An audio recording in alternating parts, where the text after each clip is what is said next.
Hali zenu, leo tulikuwa tunapika cutlets. Nataka niwapatie recipe nzuri ya cutlets. Cutlets aina mbili leo nimetengeza. Sasa angalia. Mwanzo utachukua kima yako, utaikausha maji. Weke chumvi pale ikiwa bado ina maji maji, weka ginger garlic paste, black pepper, curry powder, paprika. Yani spices kidogo kidogo iwe tamu, sawa? Alafu utaikausha maji kabisa, unaweza kuweka hizi hoho, hizi ni red, green, yellow kama uko nazo. Kama huna, waweza kuacha. Alafu utaweka na dania. Ukiwa na ndimu ama limau pia nyunyiza hapo, nyama yako iwe nzuri, yani iwe tamu. Sawa, alafu utachukua viazi vyako, chemsha na chumvi. Usiweke maji mengi sana. Vikichemka viazi, utavitoa, utavimash. Kwa sababu ulikuwa ushaweka chumvi, vimash.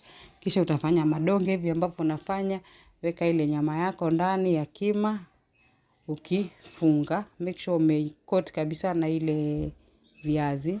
Option ya pili, unaweza kuchukua hiyo viazi yako, umemash, ukachanganya na ile kima, ukafanya hivi. Mimi nifanya shapes tofauti tofauti. Sasa waweza fanya either vile ndani ama ukachanganya.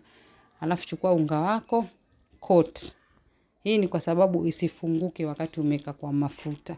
Watu wengine waweka kwa fridge ndio isigande kidogo, isitokane, ama ukacoat na unga. Coat na unga hivyo, alafu sasa chukua mayai yako kama ni mawili ama ni moja kulingana na size yako ya hizi viazi. Alafu utachoma sasa. Utaweka ndani ya mayai, alafu uweke kwa mafuta uchome. Sawa, make sure unageuza pole pole, usije ukaitoanisha ikiwa kwa mafuta. Sawa, choma zote vizuri, alafu utengeneze kama ni ukwaju wako, kama ni sauce, uenjoy.